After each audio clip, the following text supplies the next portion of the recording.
बहुत समय पहले प्राचीन भारत के एक घने जंगल में स्थित था नागलोक, जहां नागों का एक रहस्यमय साम्राज्य था। कहा जाता था कि यहाँ का हर नाग अमर था और उनके पास ऐसी शक्तियां थीं जो इंसानों की समझ से परे थीं। राजा विक्रम का निर्णय सम्राट विक्रमादित्य को एक दिन अपने राज दरबार में एक वृद्ध संत मिला।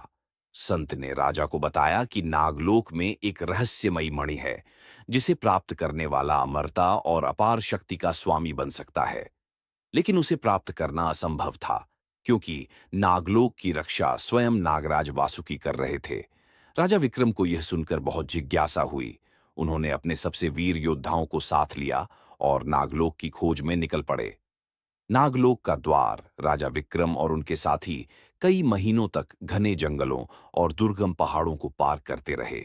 अंततः एक रात जब चंद्रमा पूरा था, उन्होंने एक गुप्त गुफा देखी, जहां अजीबोगरीब रोशनी फैली हुई थी। जैसे ही वे अंदर पहुंचे, एक विशाल फन उठाए नागराज वासुकी उनके सामने प्रकट हुए। उनकी आंखें अंगारे जैसी जल रही थीं। नागराज की चुनौती नागराज वासुकी ने कहा, हे राजन, जिसने भी इस मणि को पाने की कोशिश की, वह या तो मारा गया या फिर रहस्यमय तरीके से गायब हो गया। अगर तुम्हें इसे पाना है तो तुम्हें 3 कठिन परीक्षाएं देनी होंगी। राजा विक्रम ने हिम्मत से उत्तर दिया, मैं तैयार हूं। पहली परीक्षा, अग्नि परीक्षा। नागराज ने एक जलती हुई नदी की ओर इशारा किया और कहा, अगर तुम सच्चे योद्धा हो तो इस अग्नि नदी को पार करके आओ। राजा विक्रम ने बिना डरे नदी में छलांग लगा दी। उन्होंने अपनी आध्यात्मिक शक्ति और योग विद्या का प्रयोग किया, जिससे अग्नि उन्हें क्षति नहीं पहुंचा पाई। वे सफलतापूर्वक पार हो गए।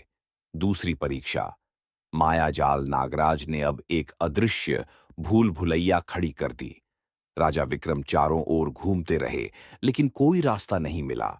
तभी उन्होंने अपनी बुद्धिमानी से मंत्रोच्चारण किया, जिससे भ्रम का पर्दा हट गया और वे बाहर निकल आए।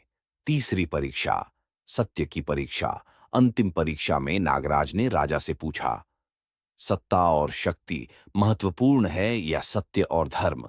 राजा विक्रम ने उत्तर दिया, सत्य और धर्म ही सर्वोपरि है, क्योंकि शक्ति और सत्ता नश्वर है, लेकिन धर्म और सत्य अमर रहते हैं।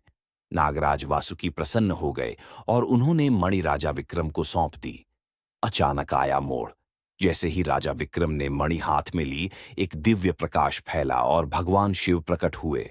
उन्होंने कहा, राजन, यह मणि केवल लोभियों के लिए विनाशकारी है, लेकिन तुमने इसे धर्म के लिए मांगा है, इसलिए यह तुम्हें अनंत ज्ञान और बल प्रदान करेगी। राजा विक्रम ने झुककर भगवान शिव को प्रणाम किया। उन्होंने मणि को अपने राज्य की भलाई के लिए प्रयोग किया और उनका राज्य स्वर्ण युग में प्रवेश कर गया। रहस्य की सीख। यह कहानी हमें सिखाती है कि सच्ची शक्ति बाहरी नहीं, बल्कि भीतर की होती है। जो व्यक्ति सत्य, धर्म और निष्ठा के मार्ग पर चलता है, वही सच्चे रहस्यों को जानने का अधिकारी होता है। क्या तुम्हें लगता है कि आज भी कहीं नागलोक अस्तित्व में हो सकता है?